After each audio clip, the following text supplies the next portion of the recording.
Is price action. So hi traders, आज की इस क्लास के अंदर हम लोग डिस्कस करने वाले हैं प्राइस एक्शन ट्रेडिंग पर। क्या होता है प्राइस एक्शंस, किस तरीके से हमें प्राइस एक्शंस का यूज करना है एंड मार्केट में प्रॉफिट करना है। ठीक है, देखो profit and loss part of the game है, बट जितना हो सके सबसे पहले हमें समझना पड़ेगा कि जो मार्केट है वो वर्क कैसे करता है, प्राइस एक्शंस है वो क्या चीज होती है। प्राइस एक्शंस को समझने की ट्राई कीजिएगा। तो बेसिकली जो प्राइस एक्शंस है वो दो वर्ड से मिलकर बना होता है। फर्स्ट है प्राइस, सेकंड होता है एक्शन। मतलब प्राइस में जो मोमेंटम आता रहता है मार्केट के अंदर, हम लोग देखते हैं कि मार्केट में जो बायर्स होते हैं और सेलर्स होते हैं वो मार्केट की जो प्राइस होती है उसको वोलेटाइल करते रहते हैं। कभी मार्केट की प्राइस बढ़ती है, कभी घटती है, जिनकी वजह से मार्केट के अंदर कुछ पैटर्न्स क्रिएट होते हैं। For example triangle, head and shoulder, ये पैटर्न्स प्राइस एक्शंस का एक पार्ट होता है। बिकॉज प्राइस एक्शंस के मोमेंटम से ही इन पैटर्न्स का निर्माण होता है। ये पैटर्न्स हैं जो बनते हैं, ठीक है, जिसकी वजह से जो पैटर्न्स होते हैं वो प्राइस एक्शंस का एक पार्ट होता है। और जो टेक्निकल एनालिसिस होता है उसके अंदर हमें दो चीजें सीखने को मिलती है।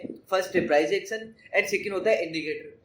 बेसिकली देखा जाए तो जो ट्रेडिंग होती है ट्रेडर्स, वो दो टाइप से समझी जा सकती है। या तो हम प्राइस एक्शंस को समझ के ट्रेडिंग कर सकते हैं या फिर हम इंडिकेटर को समझ के ट्रेडिंग कर सकते हैं। बट दोनों का कॉन्सेप्ट बहुत ज्यादा डिफरेंट होता है, अलग होता है। इन दोनों को हम कभी भी एक नहीं कर सकते हैं, ठीक है। फॉर एग्जाम्पल, एक एग्जाम्पल के थ्रू मैं आपको समझाने की यहाँ पे ट्राई करूँ।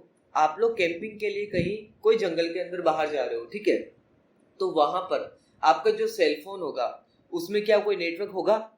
इतने बड़े जंगल है, वहां पर आपका जो सेलफोन है वो क्या काम का है? कुछ भी काम का नहीं है ना। हाँ, लेकिन अगर नेटवर्क हुआ तो वो बहुत ज्यादा काम करेगा, नेटवर्क नहीं है तो वो कुछ भी काम नहीं करेगा, ठीक है। तो इसका मतलब अगर आप जंगल के अंदर जा रहे हो कैंपिंग करने के लिए तो उस वक्त आपका जो सेलफोन है वो कोई भी काम का नहीं होगा वहां पे, है ना। वहां पर आपका जो कंपास होगा वो ज्यादा वैल्यूबल रहेगा, क्योंकि आपका कंपास है, उसको तो किसी टाइप का नेटवर्क की जरूरत नहीं होता है, वो आपको डायरेक्शन देगा। लेकिन क्या आप ये सोच सकते हो कि जो वो कंपास है क्या आपको एग्जैक्टली जहां आप जाना चाहते हैं वहां पर आपको पहुंचा सकता है? नहीं, वो बस आपको इंडिकेट कर सकता है। आपका कंपास आपको इंडिकेट कर सकता है कि सर जो आप चल रहे हो ना वो रास्ता ये है और आगे जाकर के यहाँ पर आप पहुंच सकते हो, ठीक है। लेकिन वो एग्जैक्टली लोकेशन को करेक्ट नहीं कर पाएगा। तो जो कंपास होता है ट्रेडर्स, वो आपको इंडिकेट कर सकता है, वो डायरेक्शन दे सकता है, लेकिन कभी भी आपको एग्जैक्ट जगह का पता नहीं लगा सकता, है ना। तो जो हमारी ट्रेडिंग होता है उसके अंदर जो कंपास का जो काम होता है वो करता है सर इंडिकेटर, और सेलफोन का जो काम होता है वो करता है प्राइस एक्शन। तो सेलफोन अपनी जगह अच्छा होता है एंड जो हमारा कंपास होता है वो अपनी जगह अच्छा होता है, ठीक है। जैसे फॉर एग्जांपल अगर हम हमारे घर में हैं, हम हमारे खुद के एरिया में हैं, तब तो नेटवर्क बहुत अच्छा चलता है, जिसकी वजह से सेलफोन का कितना ज्यादा यूज होता है। सेलफोन के बिना हम कुछ कर भी नहीं सकते, है ना। तो इसका मतलब जो सेलफोन होता है वो तो होता है प्राइस एक्शन, कि ये बहुत इंपॉर्टेंट है। लेकिन कभी कभी ऐसा होता है कि प्राइस एक्शन हमें समझ में नहीं आता, तो उस वक्त आप यूज कर सकते हो इंडिकेटर का फॉर योर डायरेक्शन, कि मार्केट का जो ट्रेंड है उसका डायरेक्शन क्या है, ठीक है, मेरा क्या व्यू है, बायर्स यहाँ पर एक्टिव है या फिर सेलर्स। ये सारी चीजें एक इंडिकेटर बताने की प्रोबेबिलिटी रखता है, इंडिकेटर बता सकता है, ठीक है। तो यहाँ पर हमने प्राइस एक्शंस और इंडिकेटर वर्ड का अच्छे से मतलब समझ लिया है कि प्राइस एक्शंस का यूज कब होता है, इंडिकेटर का यूज कब होता है। बेसिकली देखा जाए जो प्रोफेशनल ट्रेडर होता है ना ट्रेडर्स, वो इन दोनों वर्ड का यूज अच्छे से करना समझता है। फॉर एग्जाम्पल, जो एक प्रोफेशनल ट्रेडर होता है वो यहाँ पर अगर उसे लगता है कि मार्केट ऊपर जाएगा तो वो सबसे पहले प्राइस एक्शंस के जो भी कॉन्सेप्ट है, जैसे मान लो फिबोनाची का यूज किया और ये मान लो 0.6 का एक लेवल आ गया, ठीक है। यहाँ पर मैं रफली बताने की आपको ट्राई करता हूँ। यहाँ पर वो कुछ इस तरीके से करेगा, तो देखो यहाँ पर 0.6 का लेवल आया ना ट्रेडर्स, कि 0.6 का एक लेवल आया, ठीक है। प्राइस एक्शंस का एक कॉन्सेप्ट तो बोल रहा है यहाँ से बाई करेगा। सेकंड, क्या यहाँ पर कोई साइकोलॉजिकल लेवल है? हाँ, 38,000 का एक लेवल है जो कि साइकोलॉजिकल लेवल है, तो यहाँ पर साइकोलॉजिकल लेवल है। उसके बाद में वो और डिस्कस करेगा कि क्या यहाँ पर कुछ और भी ऐसा मोमेंटम है। बहुत सारे मार्केट जैसे डिमांड एंड सप्लाई का एरिया भी है ये, है ना, तो डिमांड एंड सप्लाई का एरिया भी है, तो ये एक इंपॉर्टेंट लेवल है। फिर वो कोई भी इंडिकेटर यूज करेगा। फॉर एग्जांपल, उस वक्त मूविंग एवरेज कुछ इस तरीके से बन रहा है, तो यहाँ पर मूविंग एवरेज का भी सपोर्ट है ना, तो ये भी एक और अच्छा कंफर्मेशन हो गया। तो इसका मतलब वो हर एक चीज का यहाँ पर कंफर्मेशन बनेगा। वो प्राइस एक्शन से ना उसको भी फॉलो करेगा, इंडिकेटर है उसका भी यूज करेगा। एक प्रोफेशनल ट्रेडर कभी भी यहाँ पर ऐसा नहीं होता है कि वो प्राइस एक्शन को ही फॉलो करता है, इंडिकेटर को वेटेज ही नहीं देता। नहीं, इंडिकेटर अपनी जगह बहुत बेस्ट होता है, प्राइस एक्शन अपनी जगह बहुत बेस्ट होता है, बट अगर आप दोनों का यूज करना सीख जाऊं अच्छे से, तो उसके बाद में सर आप मार्केट में काफी हद तक पैसा बना लोगे। फॉर एग्जाम्पल यहाँ पर और भी कुछ देखने की ट्राई करें। जो प्राइस एक्शंस होती है उसमें मैंने अभी आपको बोला था कि जो प्राइस एक्शंस होती है ना, जिसकी वजह से मार्केट में पैटर्न्स बनते हैं, वो मैंने क्यों बोला था उसको समझने की ट्राई कीजिएगा। देखो मार्केट में क्या होता है ना, जैसे मार्केट में ये हेड एंड शोल्डर आपने सुना होगा, ये एक प्राइस एक्शंस का पार्ट होता है। अब price action head and shoulder को कैसे बनाती है उसके बारे में हम डिस्कस कर रहे हैं यहाँ पे, ठीक है। सिंपल सी बात है, सिंपल सा लॉजिक है।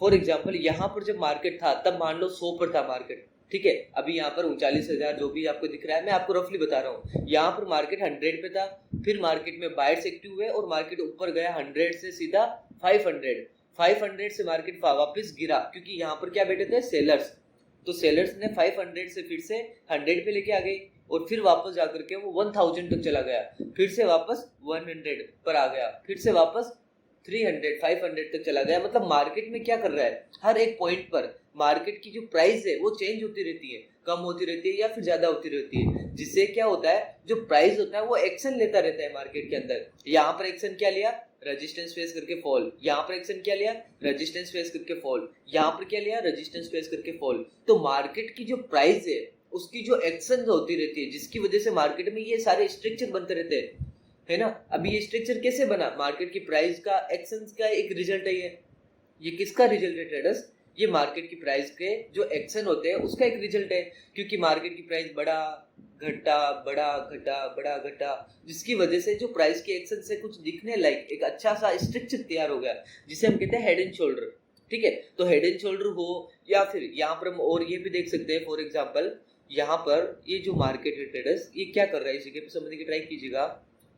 यहाँ पर मार्केट क्या कर रहा था, मार्केट सबसे पहले ऊपर गया 1000 तक, वापस 500 तक, वापस 900 तक, वापस 300 तक। इस तरीके से मार्केट की प्राइस चेंज होती रही, फिर उसके बाद में कुछ इस तरीके से मार्केट ऊपर चला गया। तो यहाँ पर ये क्या बना, यहाँ पर ये क्या बना, फ्लैग टाइप का पैटर्न। तो मार्केट की जो प्राइस होती है उसमें कुछ एक्शंस होते रहते हैं जो बायर्स एंड सेलर्स की वजह से होते हैं, जो मार्केट में पैटर्न्स बनाते हैं एंड हम लोग पैटर्न्स को देखते हैं, आइडेंटिफाई करते हैं, उनके ब्रेकआउट ब्रेकडाउन तक का वेट करते हैं, ठीक है। बट जो पैटर्न्स की जो ट्रेडिंग है ना ट्रेडर्स, ऐसा नहीं है कि हर चीज फिक्स है। हमारे मार्केट में क्या होता है कि हेड एंड शोल्डर बना तो फॉल करेगा मार्केट, नहीं, ऐसा नहीं होता है। हेड एंड शोल्डर बनकर फॉल करता है ये जरूरी नहीं है, फ्लैग बनकर ब्रेकआउट करता है ये जरूरी नहीं है। ये मैंने अपने पेड मेंबर्स के साथ में काफी अच्छे से डिस्कस करके रखा है कि कब हेड एंड शोल्डर यहाँ पर फॉल करवाएगा मार्केट को या फिर कब नहीं करवाएगा, कब ये वैलिड होगा या फिर कब अनवैलिड होगा, ठीक है। अब वैलिड और अनवैलिड से मेरा क्या मतलब है ट्रेडर्स, जो ट्रेडिंग होता है ना वो एक प्रोबेबिलिटी पे होता है, यहाँ पर कोई भी चीज 100% नहीं होता है, ठीक है। लेकिन हाँ, अगर हमारे पास में डिसिप्लिन है तो यहाँ पर हम मार्केट में काम कर सकते हैं एज ए डिसिप्लिन, ठीक है। अगर आपने अच्छे से ट्रेडिंग सीख लिया कि आपको प्राइस एक्शंस के सारे कॉन्सेप्ट आते हैं, ठीक है, आपको इंडिकेटर के सारे कॉन्सेप्ट आते हैं, आप मार्केट के जेन्युइन तरीके से आपको समझना आता है, मार्केट को सीखना आता है, तो उसके बाद में अगर आपका एक डिसिप्लिन आपके अंदर रह गया ट्रेडर्स, तो आप बहुत अच्छा यहाँ पर अर्निंग कर सकते हो। अब डिसिप्लिन का मतलब क्या हुआ, देखो मेरी लाइफ के अंदर अभी 2-3 दिन पहले एक लड़का आया था सर, मैं यकीन आप मानोगे नहीं कि उसकी जो डिसिप्लिन था उसके अंदर, मैं खुद शॉक हो गया। मैं खुद के अंदर इतना डिसिप्लिन नहीं था, उतना अच्छा डिसिप्लिन उसके अंदर देखने को मिला। उसने मेरे को क्या बोला पता है कि सर मैंने आपकी क्लासेस ज्वाइन की ना, उससे पहले या फिर अभी तक भी मैं आपके 5% भी नहीं हूँ, बट मैंने जो डिसिप्लिन फॉलो किया उससे मैं बहुत अच्छा प्रॉफिट करता हूँ। एंड मुझे ट्रेडिंग के बारे में ज्यादा नॉलेज नहीं है, मैंने हल्का सा यहाँ पर प्राइस एक्शन मेरे को आता है और थोड़ा सा मेरे को इंडिकेटर को यहाँ पर आइडेंटिफाई करना आता है, ठीक है। नॉर्मल मेरे को एज ए नॉर्मल ट्रेडर हूँ सर मैं, लेकिन मैं मार्केट में काफी अच्छा प्रॉफिट करता हूँ। तो मेरे को समझ में नहीं आया कि एक्चुअली मैं क्योंकि पर्सनली जानता था उसको इतना ट्रेडिंग नहीं आता था, लेकिन फिर भी वो प्रॉफिट कर रहा था। कैसे पॉसिबल हुआ, उसका डिसिप्लिन उसके लिए ना सब कुछ है सर, डिसिप्लिन था उसके पास। अब इस डिसिप्लिन का मतलब क्या हुआ, वो बोलता था कि सर एक मंथ के अंदर में चार्ट के सामने तो बैठा रहता था, जब भी मार्केट ओपन होता 9:15 पे तो मैं चार्ट ओपन करके बैठ जाता और मेरे को जो भी ट्रेडिंग आती थी थोड़ी सी। अब जिस दिन है ना वो क्या बोलता है कि अगर देखो मान लो फॉर एग्जाम्पल, एक सेकंड में आपको बताने की ट्राई करता हूं कि उसने किस तरीके का डिसिप्लिन को फॉलो किया, एंड मैं भी कहीं ना कहीं आपको बोलूंगा कि वैसा ही डिसिप्लिन आपके अंदर होना चाहिए। देखो जब मार्केट वो मतलब मेरे को खुद को समझा रहा था कि सर जब मार्केट यहाँ पर था ना तब मेरे को समझ में नहीं आया कि मार्केट में क्या होगा, तो मैंने यहाँ पर ट्रेड लिया ही नहीं, है ना। लिया ही नहीं मैंने तो ट्रेड। फिर मार्केट यहाँ पर आया तब भी मैंने यहाँ पर मेरे को समझ में नहीं आया कि मार्केट में क्या होगा, तो मैंने भी यहाँ पर ट्रेड नहीं लिया, क्योंकि वो बोला कि सर मेरा यहाँ पर 50% का कंफर्मेशन था, तो मैंने ट्रेड नहीं लिया। फिर मार्केट जब इसका अच्छे से ब्रेक डाउन करके इसको रिटेस्ट किया, तब उसको उस वक्त पता चल गया था कि सर मेरे को जितनी भी ट्रेडिंग आती है ना, जो भी मेरे पास में कॉन्सेप्ट है, वो सारे बोल रहे थे कि यहाँ से शॉर्ट हो सकता है। तो मैंने सर यहाँ पर शॉर्ट कर लिया और 50,000 का प्रॉफिट लिया और निकल लिया। ठीक है, 50,000 का प्रॉफिट लिया और मैं यहाँ पर निकल लिया। लेकिन उसके बाद में जब यहाँ पर मार्केट आया मैंने ट्रेड नहीं लिया, यहाँ पर आया नहीं लिया, यहाँ पर आया नहीं लिया, यहाँ पर भी नहीं लिया। लेकिन जब मार्केट यहाँ पर आया तो मुझे मेरी एनालिसिस ने, मेरी मार्केट ने बोला था कि तेरे पास अपॉर्चुनिटी है, तू यहाँ पर शॉर्ट कर ले। तो मैंने यहाँ पर किया और मैंने फिर से 50,000 का प्रॉफिट किया। मतलब मेरे कहने का मतलब क्या है कि वो लड़का मेरे को ये बताना चाहता था कि सर मेरे पास में ना डिसिप्लिन ऐसा था कि जब मेरा सेटअप बनेगा तो ट्रेडिंग करूंगा, वरना मैं 2 महीने तक वेट कर लूंगा। ठीक है, अब वो 1 मंथ के अंदर ओनली 2 ट्रेड करता था और उसमें 1 लाख का प्रॉफिट कर लेता था। अब बताओ, गवर्नमेंट जॉब के लिए तो 1 लाख वैसे भी बहुत है, लेकिन वो बंदा बहुत कम, जिसको ट्रेडिंग कुछ आता ही नहीं है, बहुत नॉर्मल ट्रेडिंग आती थी, लेकिन वो डिसिप्लिन को फॉलो किया कि मेरा ट्रेड बन रहा है तो लूंगा, एक्सपेक्टेशन में नहीं फंसूंगा। तो ये डिसिप्लिन आपके अंदर होना चाहिए। हम मार्केट को वॉच करते हैं ना, अभी देखो, अभी इस मॉर्निंग के 7 बजे जब मार्केट ओपन होगा ना, 9:15 पर जब मार्केट ओपन होगा, तो मेरा डिसिप्लिन क्या रहेगा सर? हमारा मोटिव क्या रहता है कि मार्केट चल रहा है, मतलब ट्रेड तो आज लेना ही है, साला कुछ भी हो जाए ट्रेड तो लेना है। कुछ भी प्रॉफिट हो लॉस हो, मार्केट मेरे सामने चल रहा है तो मैं खुद पर कंट्रोल नहीं कर पाऊंगा, मैं ट्रेड तो लेके ही रहूंगा। अगर ये चीज आपके अंदर रही सर, तो आप मार्केट में कभी भी सर्वाइव नहीं कर पाओगे। मैं पर्सनली, मैं खुद का बता रहा हूँ, मैं 1 दिन के अंदर बहुत सारे ट्रेड आइडेंटिफाई करने में कर सकता हूँ। आप मेरे एनालिसिस को उठा के देखना, लाइव वीडियोस को उठा के देखना। लेकिन ऐसा नहीं है कि मैं दिन में 3-4 ट्रेड ले लेता हूँ, नहीं, मैं 1 दिन के अंदर 1 या ज्यादा से ज्यादा मैं 2 ट्रेड लेता हूँ, उससे ज्यादा नहीं लेता हूँ। ठीक है, लेकिन एज ए आप बिगनर, आपको मैं समझाना चाहूंगा कि जो उस लड़के ने कॉन्सेप्ट मार्केट के अंदर फॉलो किया, आप सीखिए, समझिए मार्केट को। हाँ, मैं ये नहीं कहूंगा कि आप 3 दिन में एक बार करो, आप 1 दिन में एक बार करिए, लेकिन उससे पहले आपको ट्रेडिंग सीखना पड़ेगा सर, और कोई दूसरा ऑप्शन नहीं है।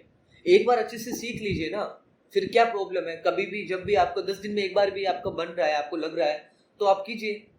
और मैं आपको इतना सपोर्ट करूंगा आपको यहाँ पर कि आप हर दिन मार्केट में 2 या ट्रेड ले सकते हो। मेरे को खुद के कंटेंट पे बिलीव है सर, ठीक है, खुद के कंटेंट पे बिलीव है मेरे को। आप ट्राई कीजिएगा, यहाँ पर आप हो जाओगे सक्सेसफुल। आप बस मार्केट को समझने की ट्राई कीजिएगा कि क्या होता है मार्केट का सेंटिमेंट, क्या होता है मार्केट का बिहेवियर, क्या होती है मार्केट की कैलकुलेशंस, क्या होता है मार्केट का मोमेंटम। ठीक है, बहुत सारी चीजें मार्केट में सीखना पड़ेगा। ठीक है, वो सारी चीजें सीखिए, फिर उसके बाद में जब जब मार्केट आपको अपॉर्चुनिटी दे आप ट्रेड लीजिए, है ना। तो प्राइस एक्शंस क्या होता है, आई थिंक आपको समझ में आया होगा। फॉर एग्जांपल, यहाँ पर देखो मार्केट ने क्या किया था, मार्केट की प्राइस यहाँ पर ऊपर गया, फिर मार्केट की प्राइस कम हुई, मार्केट की प्राइस ऊपर गई, मार्केट की प्राइस कम हुई, मार्केट की प्राइस ऊपर गई, मार्केट की प्राइस कम हुई। तो यहाँ पर मार्केट की प्राइस के चेंजेस की वजह से हमें यहाँ पर क्या देखने को मिल रहा है, हेड एंड शोल्डर, है ना। तो हेड एंड शोल्डर किसका रिजल्ट है? ट्रेडर्स प्राइस एक्शंस का। और फिर उसने इसका ब्रेकडाउन किया, रिटेस्ट किया और इस तरीके से फॉल कर दिया। तो जो मार्केट की प्राइस होती है ना, मार्केट में जो भी पैटर्न्स आपको दिखते हैं, जो भी आपको पैटर्न्स दिखाते हैं, चैनल्स क्रिएट होता है, वो सारे की सारा किसका रिजल्ट होता है? प्राइस एक्शंस का। ठीक है, and price actions and indicator दोनों में हम कंपैरिजन कभी भी नहीं कर सकते हैं। प्राइस एक्शंस का कॉन्सेप्ट अपना अलग होता है एंड इंडिकेटर का कॉन्सेप्ट अपना अलग होता है। तो ट्रेडर्स ये सारी चीजें आपको समझना पड़ेगा, सीखना पड़ेगा, उसके बाद में ही मार्केट में आप अच्छे से सर्वाइव कर पाओगे, अच्छे से काम कर पाओगे। ठीक है, सो आई थिंक आपको समझ में आया होगा कि प्राइस एक्शंस क्या होता है एंड हमारा इंडिकेटर जो है वो क्या होता है। ठीक है, तो ये क्लास मैं यहीं पे एंड करता हूँ एंड मिलते हैं नेक्स्ट क्लास के अंदर।